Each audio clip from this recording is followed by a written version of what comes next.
the NFL is king. And it all started on Saturday with your team. Yeah. And it ended last night with the Commanders and the Giants and everything in between that happened. I can't remember a week that was this enjoyable. Maybe it was division weekend last year in the playoffs, where I felt like every game came down to the end. There were so many different situations that happened.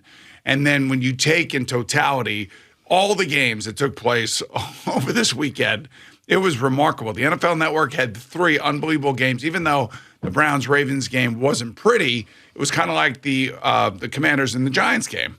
No, it was rough. It was physical. They were battling for yards. Guys were laying it out. And then all of a sudden, at the end of the game, most of these games ended in ways that many of us have never even seen before. Well, the one, of course, with the Raiders and the Patriots, nobody's ever seen and probably will never see again. The Colts and the Vikings, too. Well, that too, yes. But I could also say last night, between the Commanders and the Giants, the Giants got a break last night because that last pass to Curtis Samuel in the end zone, that was interference. And, the guys were talking about it last night. Chris Collinsworth and Mike Tirico were talking about it last night. It was a blatant interference call that was not called. So they got a break. So Giant fans got a break in that particular situation. Well, also the illegal formation as well, when the wide receiver Dotson is pointing to the official, like they always do. Am I on the line of scrimmage? He didn't say no. He didn't give him any indication he needed to move. They score a touchdown on that play, and it's called back because of an illegal formation. So I'm thinking that the official probably only gives him an affirmative when he's where he's supposed to be. But anyway, that's just one of 1,000 plays that took place this weekend. And good for the Giants and good for Daniel Jones and Saquon Barkley. They needed to make plays late in this game. It wasn't pretty. There wasn't a lot of great, the scoring opportunities. But, man, Richie James makes some plays. Daniel Jones makes some plays with his legs, makes some nice throws. Saquon Barkley and the spin moves last night, really running hard in the fourth quarter. All adds up to an amazing win. And by the way, I was thinking about Kayvon Thibodeau's performance last night. He makes a tackle and he goes running off the field. I don't know how many times he's got to go run off the field last night, but I will say this: he was a one-man wrecking crew on that defense. Yeah, and if it wasn't for his big play, the sack, the fumble, the recovery, and the touchdown, then this game wouldn't have been the way it was, and he was awesome. This was his coming out party. I'll give him credit because prior to the game, he said, "Prime time loves me." I sort of rolled my eyes at that because he hadn't really had a great season leading up to this game, and he was awesome last night. He was probably the best defender on the field, and that's saying a lot because the Commanders have a great defense. I want you to think of something. So your boy, John Randall, your favorite Minnesota Viking player. That's right, Hall of Famer John Randall, yes. Yeah. So the great Lawrence Taylor. They had games like week in and week out like that. Yeah. Like they were a menace. Reggie White. Yeah, a menace every game that they stepped on the field. Yep. And now that Kayvon Thibodeau showed that he can do it. Got to keep doing it. Now the expectations are going to be like, okay, you had your one game.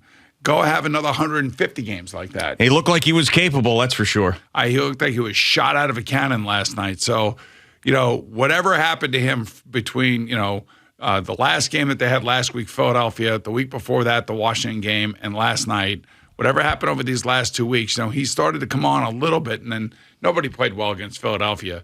But he was shot out of a cannon last night, and he made his draft pick worthy by last night's performance. Like, in other words, you came away from that game saying, that guy is a menace. That guy now has to be worried about by opposing offenses. Sure, which the entire season we were searching for him, a couple of moments here or there. And then last night was definitely, this was that moment where it was like, all right, that first round pick, that 5th overall pick, it looks like Joe Shane did the right thing. And we know how important edge rushers are in the NFL. To me, the Giants defense was just spectacular last night. Now, we talked about the breaks that they got at the end of the game, but getting that fumble too on the previous drive with Taylor Heineke was a huge huge deal. Absolutely tremendous play. Now, you can blame Taylor Heineke for coughing up the ball, but the Giants were all over his ass, and they needed a turnover in that spot, and they got it. So welcome to the Taylor Heineke experience. Yeah. You know, the game previous to this, he makes this unbelievable fourth down throw, and he gets him in the scoring position, and they tie the game, and they end up, making plays that, very few players are capable of making in the league. But then yesterday, he has the fumble. It's just that's who he is as a player. Like the energy's there, the excitement's there, I guess the belief in his abilities are there, but the coughing up of the football, the mistakes, the running around, sometimes the inaccurate throws, those are the things that he is also a part of his game and make it really frustrating. Yeah, and the Giants right now are basically, they'd have to really screw it up. Everything would have to go in an opposite direction. To me, they are making the postseason. This victory was huge for them, and I think as, everybody's breaking down percentages and what does it mean, what does it not mean, but, whoever won this game last night was basically going to have an 80-something% chance of making the playoffs, and because it was the Giants, they are sitting pretty at this moment. They've got 3 games left. They go to Minnesota on Christmas Eve. They've got the Indianapolis Colts, and then, of course, they've got the Philadelphia Eagles, who, as we know, will have everything sewed up by that point. So I know Gardner Minshew is one of the better backups in the league, but we'll see if the Giants need that game or not. They might even have clinched by that point. The interesting thing for the Giants is that the Commanders play at San Francisco this week. Yeah. So you got to believe that, most of us probably think that's a loss. I would wonder about the Giants going to Minnesota. The other team that you have to worry about is Detroit. Yeah, it's 7-7 now. Right. Yeah. As we get into this game yesterday, I got so frustrated and angry the last 2 minutes of the game. And I'm not saying that if they would have done it the way that I think that they should have done it, that they would have had a chance to tie the game or even win the game. But they would have had a much better chance, I believe, to put themselves in position to kick a reasonable field goal to tie the game. And that was with about 1:39 to go in the game. It's 3rd and 19. And Zach throws the ball 22 yards down the field to Garrett Wilson. I tweeted about this last night. And, that play went in bounds, and you have 3 timeouts left. And I know that, it's never etched in stone. There are principles that you can attach to late game situational football. And a lot of coaches go over this stuff during the week. A lot of coaches sit down with their analytics guys, they sit down with their offensive and defensive coordinators, and they talk about the way they're going to handle things. And if you have 3 timeouts in your back pocket, you feel pretty good about, being able to stop the clock whenever you really want to stop the clock with less than a minute to go. And, and I think that was the thought process that Rob Saleh was going with. And I was sitting there with Coach Cowher yesterday as this was going on. And you as a coach have to understand, the situation that you're finding yourself in, because every game is different. That's why we love the NFL. And when situational football starts to unfold and coaches start making decisions, and those decisions go awry or something happens where, like yesterday, what happened, the Jets ran out of time and they also had a timeout left, is just inexcusable. So and I was always taught this, that with 3 timeouts left, if you have a long completion in the middle of this final drive, you want to use one of those timeouts because you want to save those precious 30 seconds that it's going to take you to run from where you started the previous play to snapping the next ball on the next play and then ending that play. Yeah, basically they left 30 or more seconds out there to give them an opportunity to get closer than the field goal attempt that they had of 58 yards. And right. That was a huge problem for Rob Saleh. Now, he said after the game, he's like, well, we had the 3 timeouts, so time wasn't a factor. Well, it was a factor because you had to call your second timeout with only 1 second left, and you left one on the table. That's the difference between a tie game or not. So there's totally, as you said, inexcusable, but that's not the only reason why they lost this game. There's a lot of issues there. That punt return for a touchdown was just a joke. That guy wasn't even touched, Khalif Raymond, when he takes that thing to the house. Former Jet, by the way. Right. And, I don't want to sit here and crush the young man because he's gone through a lot this year. But this game, in my opinion, is not close with a competent quarterback because that Lions defense, who so happened to play their best game of the year, I wonder why, the Lions defense stinks. And if Mike White, a healthy Mike White, is in there, he would have had a similar game, in my opinion, than what he had in that game that he played against the Bears because those defenses are very similar. Now, they've gotten a little bit better, and Aiden Hutchinson's a good player, but the Jets would have put up 31 points, in my opinion, if a healthy Mike White was playing. And Zach Wilson in that third quarter was just brutal. Now, I know he had a little spark here, there, got the ball down the field, whatever. Got away with a couple plays. But, I mean, some of these throws are just atrocious, just absolutely terrible. And there's guys wide open. He doesn't see them. He misses them. It's really, really bad. And this was the fear of him having to be launched back into this situation because of injury when he was only really gone for 3 weeks, when he had flaws that were deeper and needed more time. So this loss was brutal, absolutely brutal for the Jets because I thought, overall they're the better football team.